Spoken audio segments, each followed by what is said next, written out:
Hey y'all, this is the Flipflop Experience Podcast. I'm your host, Leah Thrapp, an entrepreneur who turned my love of travel into a career. Travel is not just a hobby, it's a way of life. Making it happen can be tough. I'm here to offer practical advice to make travel more achievable. This isn't just about my journey, it's about inspiring you to pursue adventure and explore the world on your terms. Hello and welcome to the Flipflop Experience Podcast. I'm your host, Leah Thrapp, and I am here in the studio with Eric Stoen from Travel Babbo. Welcome, Eric. Thank you. Great to be here. So I met you at TravelCon, and I really enjoyed our conversation, so I'm really excited that you're joining us today. You are a travel writer. How long have you been doing that? Probably 10 and a half years. Awesome. So did you set out to become a career travel writer? Did it happen on accident? It was completely on accident. I was in healthcare for 18 years. Out of grad school, I kind of fell into this company that was just being started by a bunch of doctors and entrepreneurs and was the first employee hired. And like I said, 18 years and was CEO at the end and didn't enjoy being CEO. I really liked the operational part. I liked getting the company going from zero and all of that and didn't like once I was kind of in charge of everything. And so my wife knew I wasn't happy for a while and it was like, oh, you should quit. And I was like, oh, but I don't know what I'm going to do. And then I won a Condé Nast Traveler photo contest and got to meet a lot of their writers and editors and photographers and people that had inspired my travels over the years. I had subscribed to Condé Nast Traveler for like 20 years. And so it all kind of came together over the course of a year where I became more and more unhappy at my healthcare job, finally quit. And then right at that time, it was when I was in touch with the people at Condé Nast Traveler. And I was like, wow, this is like so much sexier than healthcare. This is amazing. Like to be able to combine photography and writing and travel and my family and everything else. I'm like, this could actually work. And so I quit my job, started a blog, just started writing, had no idea where it would go, had no idea if it could ever be monetized. I wasn't really thinking like that. I just knew that I was ready for a change and started going to travel conferences like TBEX, meeting people and realizing this is a really cool world. Like all of the people are amazing. This is great if I can figure out monetization. And that kind of came to me through Instagram. I always thought it would be really cool to see my name like in a magazine, like Condé Nast Traveler, Afar or whatever. And I realized that those amazing writers were not me, that I wasn't that good at writing and that there was more money to be made in social media, as dumb as it sounds. And so that's kind of the direction I headed, always in my head, like, oh, that'd be really cool to be in a magazine, but I'm just going to keep going with this for now. And yeah, long story short, I have gotten in Condé Nast Traveler now. I've worked for some magazines, but really, yeah, in general, I've been in marketing. I've been promoting companies and brands and destinations and all of that fun stuff on social media and on my blog and still getting to travel, getting to be with my family. And it's been fun. It's been a really fun 10 years. That's awesome. I love Condé Nast and Afar. I have a stack of Condé Nast next to my bed that's like almost as tall as I am now, I think. And I love to read it. So I think that's awesome. Travel writer goals for sure.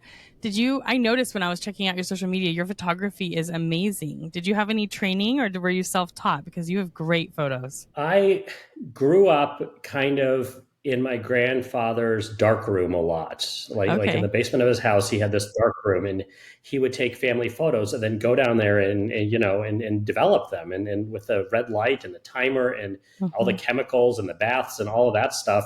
And it was this cool process. It was like, this mysterious thing if you drop your film off at the grocery store, but to see him doing it all was really fun. And so I think that gave me some sort of a like of photography and appreciation for photography growing up. It was really in probably 2001 when I got my first digital camera that all of a sudden I found that I was passionate about it. And it was because I could get immediate results. Like I could see what I shot and whether it worked or not, rather than that whole old thing of getting your film developed at the grocery store, then sitting in your car in the parking lot and going, oh, and like everything's disappointing. And you're like, oh, that's horrible. And wow, I wish I could do that again, but I'm no longer in Hawaii and all of that stuff. So with a digital camera and with a big, small screen or whatever on the back, but being able to see, oh, wow, and why did that work? Thinking through that, or when you see a photo in Condé Nast Traveler, or on the internet. Like, why does that get my attention? Is it the light? Is it the composition? Is it the subject, the activity? Is it all of those things coming together without any kind of a constraint on cost or Right. number of film rolls or anything else?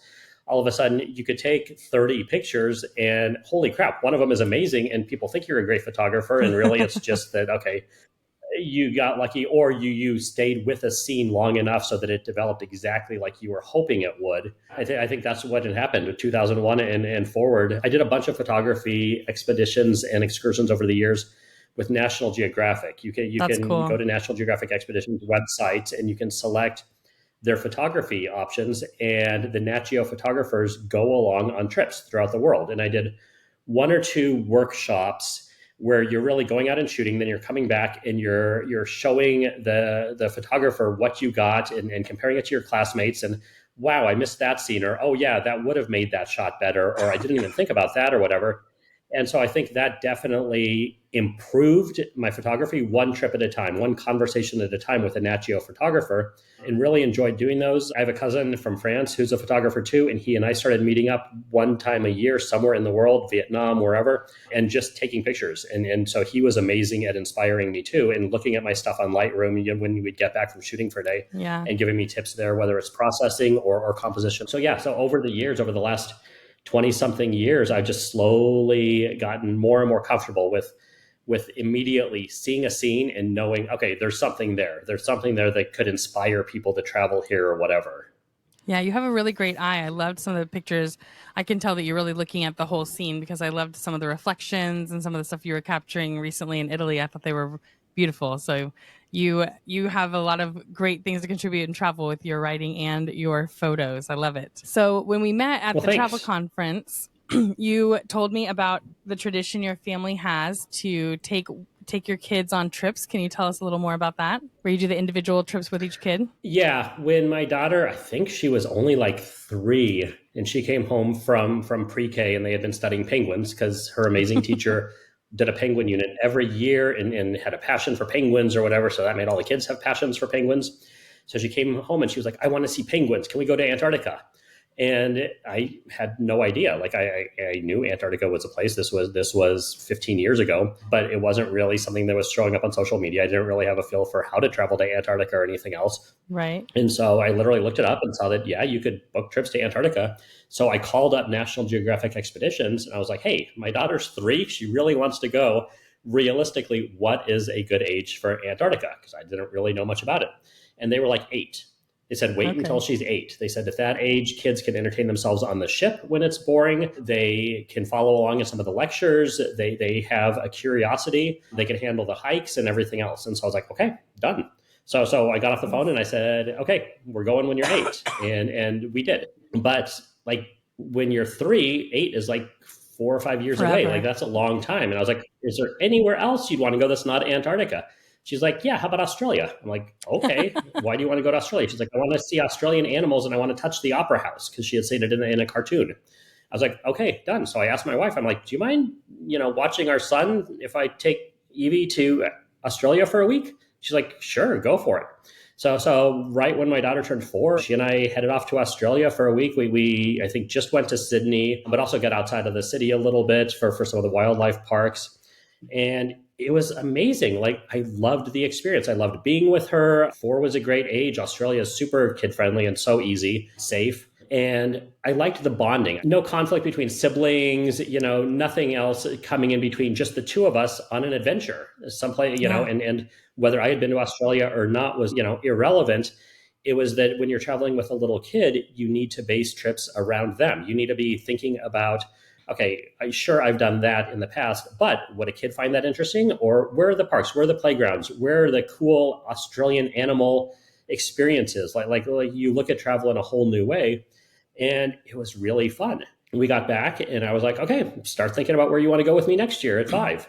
And so we kept that going. And it was so much fun that when my son turned 4 a few years later, I asked where he wanted to go. And I don't know if he chose anywhere at 4, but by the time he was 6, we went to Easter Island, just the two of us, again, because he was inspired. He had a National Geographic Kids magazine or something, and it had the moai on the front. And he was like, I want to see that. I was like, just like Antarctica. Like, I didn't know how to get to Easter Island. I knew that it looked cool and it wasn't really on my list, but why not go to Easter Island with a 6-year-old? So he and I booked it and started having fun with layovers. We did a layover in Panama and went to see the Panama Canal and ships going through, which was really fun. And his teachers were incredibly supportive and gave us this whole pack of things to do based around Easter Island and Panama in the canal, and math problems based on how many ships can go through the canal. If this, and I was blown away at how supportive the school and the teachers were. That's awesome. At me taking the kids out of school for a week, so that you don't have to do it during summer. You can do it during the shoulder seasons or whatever, when it's a lot less expensive and a lot less crowded anywhere in the world. And so, yeah, just kept going with him. And then we had a third child and started with her at 4 as well. And we went to Belize, I think, when she was 4, and just kept going. And so, yeah, so it was really one of those fun things up until COVID, at least, where we did a lot of one-on-one travel like that. Took off for a couple of years, and we haven't really restarted simply because now my kids are all teenagers and they have stuff going on. They have activities, they have reasons they want to be at home. They'd rather be with their friends or whatever. But the invitation's always open. My kids know, even if they're 50 and I'm 70 or whatever, and 80, I guess I'd be. And if they want to still do a one-on-one trip, absolutely, let's go. So yeah, it was a really fun experience. Yeah, it was different. It was a neat thing to look forward to every year.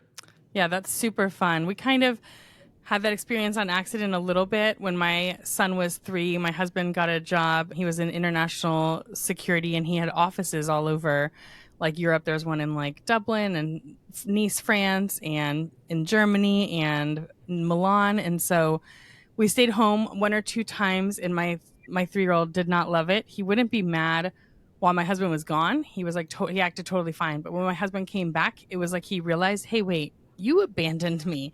And he wouldn't have anything to do with them. He didn't want to take his presents and a hug. It took like a couple of days every time for him to get over it. And I was like, this is so dumb. Like, we're just sitting at home. We'll just start going with you. So we started just flying there. He already had a hotel room paid for. So we would go over, and my son was my travel buddy, and my husband would go to work every day, and we would just find things to do. But it was fun to see through his perspective the things that we would do. And it was hilarious sometimes. We would do these epic adventures, and we'd get home and people would say, what was your favorite thing in Ireland? And he'd say, well, the castle playground had a really cool zip line, and everybody would just crack up, because it was like, of all the things that you did in the 3 weeks that you were gone in Europe, the castle playground was the thing that you remembered. And we did Australia when he was that age too, and still to this day, his favorite animals are koalas and kangaroos, because it's just, I think, made such a print in his mind of that experience of getting to. The first thing we did when we woke up the first day was go to a koala sanctuary and hold a koala, and so I think it's one of his first vivid travel memories at like three-ish, and so he really bonded with them. But it was really, really fun to do that, and I love the idea of doing it intentionally, because we kind of had a mix. My husband would be off work on the weekends, and we'd do like little weekend trips together. But every day, we were just there, and we were doing whatever kid things I found in the city. Try to make a conscious effort when traveling to not just do like the obvious kid stuff, And so we would ask him what he was interested in seeing, like, what do you want to do there? And so sometimes they would say things that were so simple and easy, instead of like every time doing the big theme parks or, the really obvious things, which sometimes you do, but you can't do it when you're living that way, weeks every month. So it was fun to find out what things caught their attention. And I remember one time, another favorite he had was we were in a castle, and have those, circle stairs going down that are like super treacherous. And I was so stressed out having him walk on them because he was little. And he thought it was hilarious that the handrail was a rope. And he told everybody that for like weeks. It was just like, it was so fun. It was a rope holder. And it was like, of all the things that you did again, but it was so entertaining to just do that day in and day out with a 3-year-old. And again, like you were saying, maybe you've done it before, maybe you've been in those places, but you didn't have the things that caught your attention were never the same things that caught their attention and that made memories. So I love that idea. Exactly. Yeah. Totally not predictable. And they're also, to your point, there are kid-friendly museum tours, kid-friendly cooking classes, kid-friendly, any kind of activity like that anywhere in the world. And so, you don't have to just go to playgrounds. You can go to the Louvre, do it in with a kid-friendly tour or whatever, book a private scavenger hunt. And so then the Louvre is about discovering crazy things that otherwise people would walk right past on their way to see the Mona Lisa or something. And really, and it's fun for adults too. And I love the kid-friendly walking tours we've done around the world, because any of my history that I learned in school has been long since forgotten. And when you're part of a kid tour, it's only the big events or whatever, the really important things that are relayed to the kids. And that's the refresher that I need too. Like, okay, why is the Tower of London famous or whatever? Of course, because I've forgotten all the little details and monarchies and everything over the years. But it's like, okay. So I always liked that aspect of it, that everything was simplified enough for kids that it was perfect for me. Yeah. And I think those tours, another thing I've noticed with my kids is the questions that they ask. We grew up in this world with things being the way they were or the way we were told they were, depending on where you live and what you see. But sometimes my kids hear things that we just have taken for granted as fact or just the way the world works. And I love hearing them say, but wait, why would they do it that way? Or how did that happen? And you think, oh, that's actually a really good question. Like, why do we just pass over it because you heard it in school forever? It's just the normal answer. But I love sometimes like a day later, my kids will be on the walking tour and they just take it in, they're mulling it over, and a day or two later they're like, I have a question about this. How did that happen, or why would they do it that way? And I always love those questions because I think it's so refreshing as an adult to get reminded to ask questions and stay curious. Oh, absolutely. Great point. But I will say that one of my very favorite things too was taking my son to Legoland. So I'm not a huge theme park person at all. It's really my least favorite thing to do on vacation, probably. But my son he was 5 and he was super into Ninjago. That was like his entire life was Ninjago. And so my husband had a work conference in San Diego and I was like, oh, this is the time we're doing it. So we just went to Legoland. And again, during school year, it was empty. We walked straight on to every ride in the middle of the week. We got home from that day back to the hotel, and I told my husband, like, top 5 days of being a mom ever was taking him to Legoland at just the right age, because it was just, he was running around so happy. And at the end of the Ninjago ride, the characters like clap for you because it's one of those gamified rides where you're like getting points and, I don't know, ninja chopping things. And at the end, all the characters are standing there and they're clapping for you and saying like, good job, friend, and he like got a little tear and he was like, my friends are clapping for me. And I was like, oh my gosh, like that memory was so special. And so I tell people, you've got to pay attention to, I think, finding those windows when it's like the exact right time. Because if you've gone 2 years later, he'd be like, it's cool, but like doing it at that moment where it's really important to them, just like with the penguins or whatever thing they're into, finding a way to fit those trips in at just the right moments creates a lot of the magic, I think. Absolutely. Probably the coolest Lego thing we did was that Lego offers inside tours at their headquarters in Denmark. Oh, cool. And there are 4 a year. And it's a small group thing, like 30 people max, and you go behind the scenes. You meet with the designers, you see the production facilities, and literally see the blocks coming off the lines.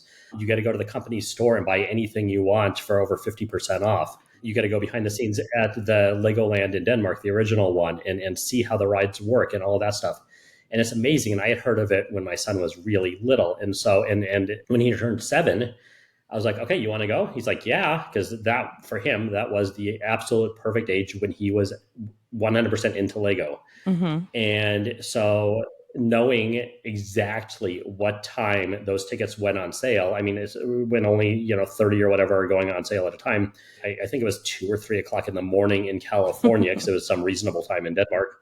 And so got up and was like, refresh. And I booked it so fast to get us 2 spots on that tour. And it was amazing. It was so cool. We bought so much stuff at the company store for virtually nothing. And I did a whole blog post on it and super popular post and everything else. And I think I inspired a lot of people to try to get onto that, which there's only obviously so many spots. But then a couple of years later, somebody was like, oh, they changed the age to 10. I was like, really? Oh. And so I verified that with Lego. And to me, that was so disappointing because, yeah, to your point, like my son was over Legos when he was 10, but 7 was perfect for him. Yeah. And yes, he was one of the younger kids on that tour, but there were other 7-year-olds and nobody got into trouble. It wasn't some Willy Wonka type thing where people are going and messing up the mechanisms or anything. Yeah. And so, yeah, I was really, really, really disappointed when Lego changed that. And they never gave me a reason why. Maybe they had bad experiences with 7-year-olds. Yeah. But yeah, one of the coolest things we did, and I'm so glad we did it when we could. Right. I'm writing that down because that sounds super fun and I want to go find tickets. I think you were wise to go do it yourself before you blogged about it. That way you got your tickets before you told everybody to go do it. Hopefully you made it easier on yourself and harder for everyone else. But I guess, stuff like that happens in the world. I love that. Do you have any tips? So since you're so good at finding these things to do as families, do you have any tips for how to find the most family friendly activities, and where, what kind of things to look for. Like, I know I a lot of times find them on accident. So recently in Scotland, we were doing a castle tour, and my kids have been on a million castle tours, and they're kind of like, well, and then we got there and I was totally surprised that they had a clipboard with a crazy scavenger hunt. It was like weird stuff that was hidden in the castle. They handed it to both kids, a clipboard, and the kids were thrilled. I mean, and they had a blast, looking for these. It was really silly, weird things like little tiny soldiers on a door frame, or, they're really small things that do. All the people were talking about the tour, the kids were just, scouting the room and finding the things, and they got a prize in the gift shop at the end. But a lot of times I find them by surprise. So how do you seek out these good kid-friendly experiences like that? I would say 90% of the time it's Instagram. It's that I follow, say, so many family travel writers and photographers in Switzerland. And so if we go to Switzerland, like I've bookmarked or saved or whatever, their posts that have been amazing over the years, like, wow, I've never seen that before. It's not something that every other Instagrammer is going to or doing. That's incredible. Whatever, luge ride down, I don't know, whatever it is. Yeah. And so I'll kind of try to do that almost anywhere we're going or anywhere that's on our map, especially, with younger kids. I would find those things on Instagram and just save those to a folder or whatever per trip, maybe take notes on a spreadsheet somewhere of things like that. But really, you only need a couple of those anywhere that you go, just some cool kid activities, because you're only in a destination for so long. So right. It doesn't help to have 20 amazing kid-friendly things to do if you can only really do 2 or 3. But if I can find those 2 or 3 in advance, or things that I think my kids specifically would like based on their interests, like, yeah, absolutely. I'll kind of note those down or mentally remember those for when I'm actually booking. Yeah, that's awesome. That's a good idea. What do you think that's something that people should know about travel with kids? If they haven't traveled much with their kids and think about starting, what do you think they should know? It's exactly what you said early on. Make the trip about the kid. Even if you've been to a place before, you're going to see it through their eyes, and you have to see it through their eyes, and you have to see it through your kid's eyes. What does my child like? What are his or her passions? Are they into knights and the Renaissance, or food, or animals, or whatever? And then whether it's from Instagram, whether it's on TripAdvisor, just looking for activities and going, oh my gosh, that's an amazing animal experience. And you don't necessarily have to book through TripAdvisor or Viator or whatever. You can always go and find that individual family run thing and book directly or whatever. Maybe they would make more money if you do that. But anything like that, think about it from your kid's perspective, because I don't care if you've always wanted to pick a museum, the Louvre. I don't care if you've always wanted to go and spend 4 hours in the Louvre. Your child does not. And you are going to have a miserable day if you are dragging your child along on something that they don't want to be doing. So why? Like childhood is only so long, obviously. So in 15 years, go back when you can spend 4 hours in the Louvre, and great. But you don't have to do that this trip. Like there are planes going everywhere in the world every day. And so make this trip about the kids. Make it something that they will remember. Make it something where they will find that little knight on the door in the castle or whatever. Yeah. And you get to do your trip later. Yeah. And I think another thing that I've learned with family travel is just leaving time, because it's really tempting, I think, as Americans, the way that we live our lives, to just pack it full and make it really busy. But I feel like a lot of the best moments we've had with our kids on trips have been the unplanned things where you just stop and let whatever's happening happen instead of rushing because you have something to do. You always have to be somewhere else, So those moments, there's a time in Spain where we were just sitting in a cafe and we really were going to go see some other things, but there was this street performer doing those crazy, like, human-sized bubbles, and he was putting kids inside of bubbles, and it was just like, so we ended up just foregoing whatever the other site we were going to see that afternoon. It was nothing like super major, but we just sat there with like a Coke on the piazza and just watched the kids all laughing, and like the moments of joy that happen that are sometimes just so unplanned, but being able to have the freedom to not run away from that or skip that moment, a lot of times are the ones that the kids remember. And the same, we were just in Zanzibar last week, and we were on a sunset sail. Swimming was not part of the plan. We had like drummers on the board, and we were just eating snacks and watching the sunset. But several of the little boys on the boat were like, please, can we jump off? Just let us jump off. And so the captain was like, sure. So we like put the sails down, dropped an anchor, and turned the boat sideways and said, go for it. So we actually ended up on the boat for 30 minutes longer than we were supposed to be. We were late to our dinner reservation, but even all the adults there that didn't have kids with them were just sitting there, and like that just soaking in that moment, like the unplanned, just and the so much joy from the kids of just this sunset in the Indian Ocean, and they're just over and over, like climbing to the top of the boat and jumping off and climbing and jumping off, And so I think it's a really good reminder, and kids are so good at showing us that to us in travel, to just slow down and like really be where you are, and not constantly pack your schedule with all the things you have to check off your list. Absolutely agree. Like any trip that we've done, we've maybe booked a couple of activities in advance. If it was stuff that needed reservations, if there's one guide who looks absolutely amazing online for families, yes, I'll try to book that guide for a day, whatever it is, a cooking class. You reminded me that whenever we've been in Paris, we've made almost every day about serendipitous discoveries. Yeah. And what we've done is we've always gotten a hotel or apartment by the Eiffel Tower, and because you can see it from anywhere in the city. And so then every morning we'll pick out a point on the map, and maybe on the metro map, and maybe it's something that the kids actually want to see, and maybe they're just random and they're like, we're going to go here because that has a funny name or whatever. Mm-hmm. And so we'll metro to that spot, and then from anywhere you can see the Eiffel Tower. So then we'll just slowly wander back. And we'll see what we find along the way, and we'll stumble upon those carousels or street performers or crepe stands or whatever. And I'm just giving a Paris example, but yeah, in Paris we would usually not want to be involved in 3-hour sit-down meals at night because no kid wants that. And so every day we would find food from boulangeries or produce stands or whatever along the way as we're wandering slowly back to wherever we're staying. And then that's our dinner. That's our picnic dinner, to walk over to the Eiffel Tower and sit out on the Champ de Mars and watch the sunset and let the kids run around or go to the playground right there or whatever. And so super kid-friendly days, all about what are we going to discover. It's the opposite of going, okay, there are 8 museums that we want to see, and we're going to take the metro to that museum, and then we're going to take the metro to that museum or whatever, because then you miss everything in between, and you're on the metro for like the best parts of the city. And no kid is going to remember those museums the same way. So right. Absolutely. And that's just one Parisian example, but you could do that almost anywhere in the world. Is start your day with something that for whatever reason the kids want to do. And then absolutely, wander and be crazy and flexible after that. And absolutely don't overschedule, because nobody wants that.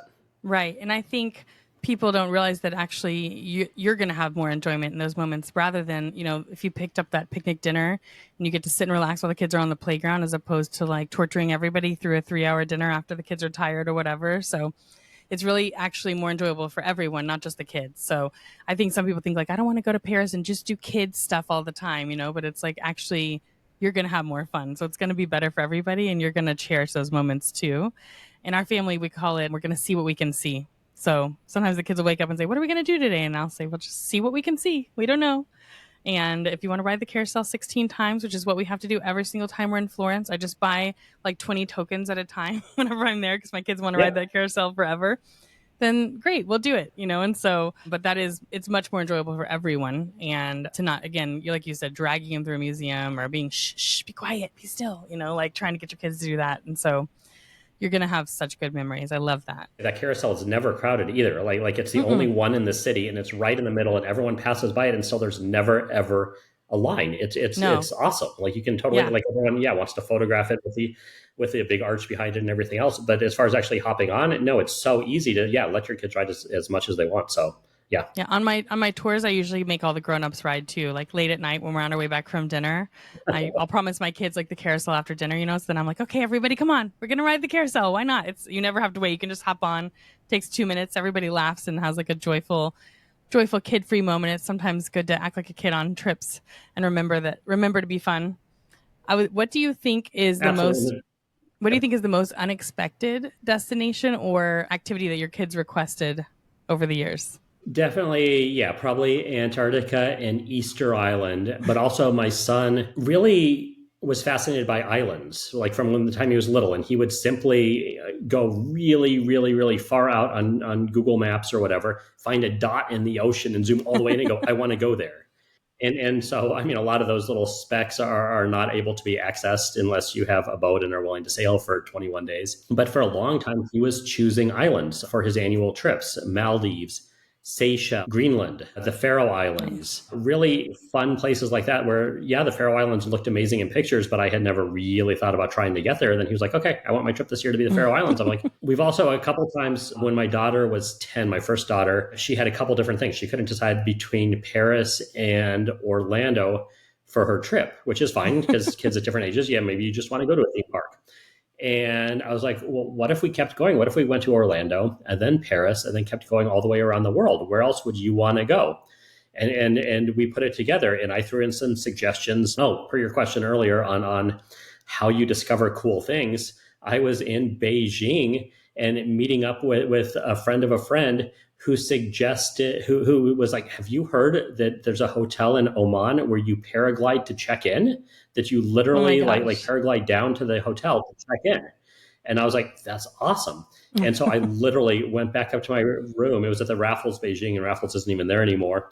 And looked it up online, and I was like, holy crap. And I emailed the hotel, and I'm like, are there any age restrictions? How does this work? And that was just about the time that I was starting to plan my around the world trip with my daughter. So we added it on. I was like, this is so cool. And so the trip became LA to Orlando to Paris to Dubai just for a quick overnight so that we could take a car to this hotel in Oman. It's the Six Senses Ziggy Bay, and it's the northern part of Oman and the Musandam Peninsula that's kind of separated from all the rest of Oman. If you know geography over there, it's random. And then from there, we went to Bali, I think, because my daughter had been to Bali once before and absolutely loved it. Like it spoke to her soul. And so we spent a little bit of time in Bali, and then she had loved Sydney when we had gone when she was 4. So she was like, let's just go back this time. So we went back, and unfortunately it was an August trip, which is warm everywhere else, but very cold in Australia. And that was when I think the age limit for the bridge climb was 10. I think now it's down to like 8. But I was like, oh, you're finally 10. We can do the bridge climb. And we did it. And it's the coldest I've ever been in my life. And she was miserable and I was miserable. So we have the bridge climb booked again for the whole family this New Year's Eve, or I guess right after New Year's. And I'm expecting it to be far warmer, but that was miserable. But that was, the end of our around the world trip. And then we flew back to LA from there. And it was so much fun that when my son was 10, I was like, hey, you want to do an around the world trip? Because that was really cool with Evie. And so he selected a bunch of destinations, and to some extent it became about islands. It was LA Very to cool. Copenhagen, but then back to Greenland. And we went all around South Greenland via boat and hiking and horse and everything else for a few days. We went from there to the Seychelles to Mumbai, because for whatever reason, as a 10-year-old, he wanted to see Gandhi's house. He had heard of Gandhi, and he knew that you could visit Gandhi's house. So of all the random things in the world for a kid to ask for. And so we did. We went to Mumbai just for a night or two and went to Gandhi's house and did a slum tour, which I felt was really important. And we had amazing food. Like there's still restaurants that he talks about, like little holes in the wall, where we stumbled in and they spoke no English at all. And we didn't know what we were doing, and would just kind of point at other tables or point at the menu and just, kind of whatever, let them know what we wanted, and ended up with so much food on our table. And the whole thing was literally like $3 for everything. Right. And it's still just one of those examples of those serendipitous fun things. And then from there, he loved Singapore. We had gone through Singapore a couple of times, and he was he was into very organized places and clean places. Like he did not enjoy really hectic, polluted cities. And so we flew to Singapore for a few days, and then I think we flew home from there. And it was so much fun doing those around the world trips. So I think that comes from The Amazing Race. Like the idea that I've watched I've watched every season of The Amazing Race, whatever, 36 or however many there have been. The last season was terrible, by the way, but every other season was really fun. And just the idea that, okay, maybe I don't want to be on a game show where I'm having to eat crickets or do really stressful, hard challenges where I have to get up in front and learn this Slovakian dance and performing it, where I have no dance steps at all. And you might not like your partner anymore at the end. Exactly. But still, so you're a similar trip, but without the stress. Like, let's just have an adventure, because you can connect any two spots in the world with planes pretty easily. And it's really fun just opening up maps or kayak or whatever and going, okay, one way here to here, then where should we go from there? Let's go here or whatever. And oh yeah, that looks like a fun thing. Ooh, we could connect there. That looks fun too. And so that's been really fun when we've done it. I was going to do a similar trip with my other daughter when she was 10, but it was 2020 and that did not work out. So we ended up canceling everything that we booked and have still not gone back and done that. Have you taken your island-loving son to the Azores yet? No, we have not made it to the Azores, Canary Islands, anywhere over there. We base in Europe a lot now during the summers, and so it's one of those really easy places if we want to go during the height of the summer. Yeah. So yeah, The Azores is really fun. So if he likes those unique islands, that one was a really cool destination, and the kids really liked it. So there's a fun combination of the, crazy beaches with crazy waves. You couldn't really swim because they were huge, but you could watch people surf, and then the hot springs. So the kids really liked it there. So you should tell him to put it on his list. Okay, you got it. Awesome. I thought that when you said you were going to do a around the world trip with your daughter, I thought it was going to end up being a Disney around the world. Like you're going to go to Orlando and Paris. I thought I was going to go Disney as you went around. That would be fun. Thankfully, our kids, living in Southern California, when our kids were little, they knew Disneyland was nearby. And every year they would want to go, and we'd go, and we'd always book a hotel for a night. So it would be a 2-day trip. And by 10 or 11 in the morning, the second day, they're always like, okay, we're ready to go now. We're done. We've done everything we want to do. We're kind of tired of this. And so we did that for a few years, and then they stopped even wanting to go at all. When my daughter was 5, I took her to Hong Kong, and we did Disneyland Hong Kong, which was really fun because it wasn't crowded at all. At one point, I lost her for 20 minutes, actually that was at Ocean Park in Hong Kong that same trip. We were 2 of the only tourists in both parks, so it was really easy for people to kind of get us back together because we weren't Chinese. And so it was a fun trip, but that's, I think, the only time that we've gone to a Disney park outside of the country, just because my kids aren't that into Disney. There's nothing wrong with that. We did 3 Disney cruises with them when they were young, all in Europe, and they were all enjoyable because my wife and I enjoyed the stops and the ports and everything. And the kids enjoyed the characters and the Disney ship and the freedom, the independence, being able to run around even at 4 or 5. And it doesn't matter if you get lost on a ship, you're always going to find your way back to the cabin pretty quickly. And so I think they really liked that just the freedom of being able to do whatever they wanted. And then my daughter, and then the kids were like, yeah, no more Disney trips or whatever. But my oldest daughter was like, can we come back when I'm a teenager? She's like, the teenagers are having more fun than anyone else on this ship. I'm like, okay. And so sure enough, when she was 17, she's like, I want to go on a Disney cruise. I'm like, okay. So we dragged my son along too, and we went for spring break last year.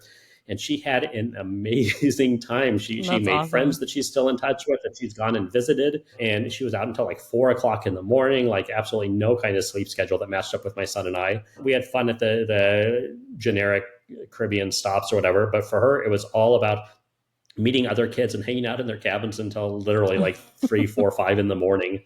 And yes, probably drinking or whatever. And it didn't really matter because they were on a boat and having fun. So yeah. And I did go to Disney or to Antarctica with Disney with my youngest daughter last year. And it was an amazing trip because Disney, it's Adventures by Disney. So it's family friendly. And it was completely opposite my first trip to Antarctica, was with Nat Geo and Lindblad, which is very much an adult oriented trip. A lot of lectures and fascinating stuff for adults, but not for kids. And there was very little to do in the boat during the day. The Disney ship to Antarctica was the opposite. I mean, it wasn't their ship. It was Ponant, a luxury French ship line. And they basically just took over their ship for a few sailings a year. But the Disney adventure guides on board constantly had pajama contests and crafts and fun stuff. So for all the kids on board, if you wanted to be involved, you could. So it was super social for that family, that kid element. It was still a French luxury line. So the shows were very much adult and almost burlesque dance shows and fun stuff like that. So it was a neat combination, and no Disney characters or anything like that, but it was kind of a perfect way to take kids to Antarctica. And so yeah, I was impressed with Disney on that one, but otherwise we're not totally a Disney family by any means. Yeah, we're not a Disney family at all either. However, I keep seeing we're planning to go to Asia next year because we've got Asia and Antarctica left to have all 7 continents for our family. And I keep seeing social media content about Japan, the Disney in Tokyo, and it's tempting me because we love Little Mermaid and Under the Sea, and we're a sailing family. So I keep on thinking maybe that's the Disney I would love. I should go there. And I hadn't thought about doing Antarctica with Disney. Even my kids admit that one looks fun. So yeah. Yeah, it does look fun, right? It looks different than the others. But I'm definitely going to have to look into Antarctica on Disney because we'd like to take our kids the next few years. And That sounds like a good way to do it. I like that idea. I don't think they're doing it this coming year. They do it most years though, and I don't know why. I don't know why they periodically don't, because I think our ship was more or less full. Like I think they're easily selling out that trip. I highly recommend it with younger kids. It was perfect. Nice. So do you guys, I know you do trips individually with each kid. Do you guys do also a lot of travel with your whole family together? We have, especially every summer, we would almost always go to Europe for a month or two. We'd rent a villa in Italy for a month or go to a Greek island for 3 weeks or whatever, and really try to travel deeper, I guess, not to be cliched, but we found early on that the more we were moving around, the more European destinations we were trying to fit into one trip, the worse the trip was, because the travel in between was never fun, and the packing and the unpacking and everything that can go wrong or be left in a hotel room or whatever. Yeah. And so, after a couple of years of really trying to move around and see what the kids loved, we started gravitating towards longer and longer stays, different places, throwing in the occasional Disney cruise over there. But we love Italy, so we go back to Italy every year. We love Greece, so we go back to Greece every year. We do Ireland almost every year. We'll still do, our kids have had different vacation schedules the last 5 or 6 years as some have gotten into high school. And so anything other than summer travel, we haven't been able to go as a whole family, but still, like my wife and youngest daughter and I last February went to Thailand just for her 1 week break. We flew all the way to Phuket and then took a boat over to Yao Noi and went to Six Senses Yao Noi just for a week because it was on my list for years. And it was a really fun trip, even though it was halfway around the world, literally for a 1 week school break. But it's I love when my wife travels with us because it's number one, it was never fair to her to leave her at home while I'm going off and having these amazing one-on-one trips with the kids. And yes, she has a different dynamic at home with whatever. Yes, but still, like you were saying, it was the exact same thing. Like I would come back from a trip like that, whether it was solo, whether it was with one child or whatever. And still, to me, I'm back home. It's all the same. But to my wife and other child, no, I abandoned them. I've been away or whatever. And it would take a couple days to really jump back into the swing of things. And so, I mean, I was probably naive. I think it took me years and years and years to realize that's really not good to do. And so even if I always encouraged my wife to do the same or take the kids or whatever, she just never had the same inclination to do it. So I really, even before COVID, was slowing down as far as the campaigns that I would do as a travel writer or even some of the kid trips, and just like, okay, not fair. Like where can we go as a family? What's on our list or whatever? How can we make this more inclusive for everybody? So I guess that's the flip side to my really fun one-on-one travels with my kids, is that it's one-on-one, and otherwise a lot of people are left at home. Yeah, that's hard. I mean, I travel a lot for work too, and it's always hard to balance because the travels that I do on my own allow us to do more travel together as a family, and allow everybody to go when I do these things. But it's always a balance that you're trying to, offset people being left out or having to miss out on something fun in order to be able to make something else fun happen. So we're constantly doing that dance too. But I think you and I could talk about travel all day. My favorite 3 places to go with my family are Ireland, Greece, and Italy always. So I think we have so much in common. I could talk about it all the time, but I don't want to take any more of your time. So I really appreciate you being here today, and I would love to have you back another time to talk more about travel. But in the meantime, can you tell our listeners where they can find you and follow along on your adventures? I'm everywhere, just at Travel Babbo. So travelbabbo.com, and that's Beabbo. It means dad in Italian. So travelbabbo.com or Travel Babbo on any of the social media, on Facebook, Instagram, Threads. Well, thanks again for being here, and happy adventuring. Thanks for being part of the Flipflop Experience. Make sure to subscribe and follow on Facebook, Instagram, and TikTok at Flipflops and Adventures.